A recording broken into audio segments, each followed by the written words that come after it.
What's up guys, ayan ay samahan nyo na naman ako dito sa bukid, dito sa ating panibagong araw, panibagong vlog na naman.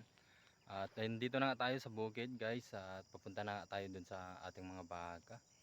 Ayan, dito lang din tayo dumadaan mga lods.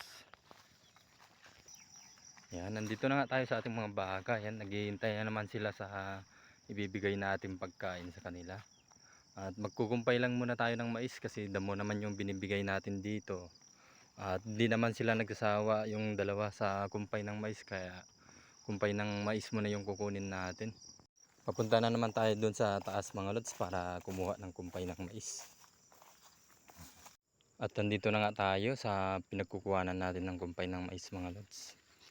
Yan. Naubos na kasi yung pinagkukuhanan natin dyan, kaya dito na lang tayo sa medyo taas ulit.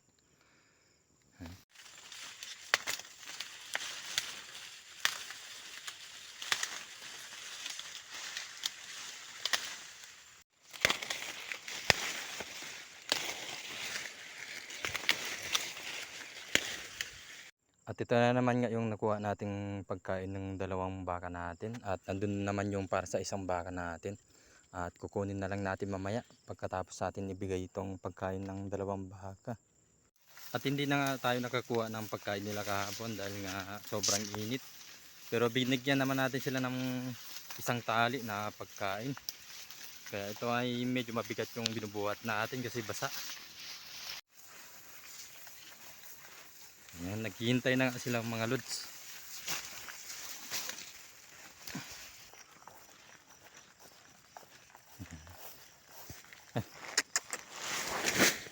Ayan. Siguradong busog na naman sila dyan mga lods kasi may kinakain naman silang damo dito sa parte na pinaglagyan natin. At sana nga lang ay maubos nila yung pagkain nila para mabusog sila. At kukunin naman natin yung kinuha nating kumpay para dun sa isang baka natin. Kaya let's go. At ito na yung para sa isang baka natin mga lods. At andito na nga tayo. Itatali lang natin para maibigay na rin natin sa kanya. At ito na nga yung para sa isang baka natin mga lods.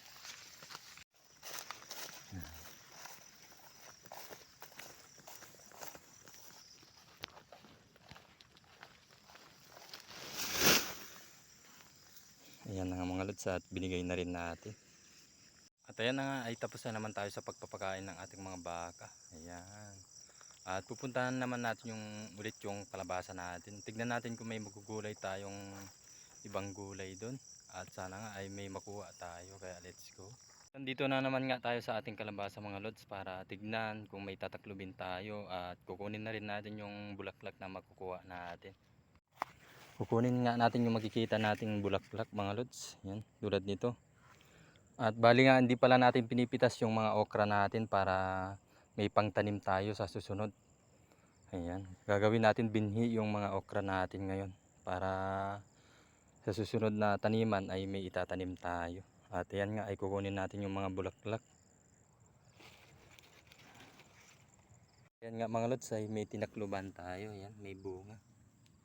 Dalawang araw pa nga lang yung lumilipas pero ito na yung bunga niya. Malaki na siya mga lods. Ayan. Simula nung tinakluban natin, ganyan na siya kalaki. At ito nga lang yung nakuha natin na bulaklak ng kalabasa mga lods kasi nga pinangtaklob natin yung iba.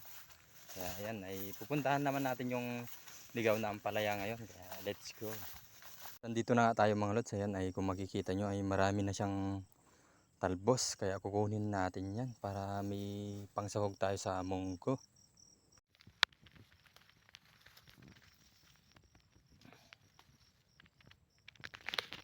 At ito na nga yung talbos ng ampalaya mga lods. Madami tayong nakuha ngayon. Ayan. Solve na naman tayo dito. At maraming salamat na naman sa inyong panonood guys. At saka sa inyong suporta. God bless po sa inyong lahat. Bye bye.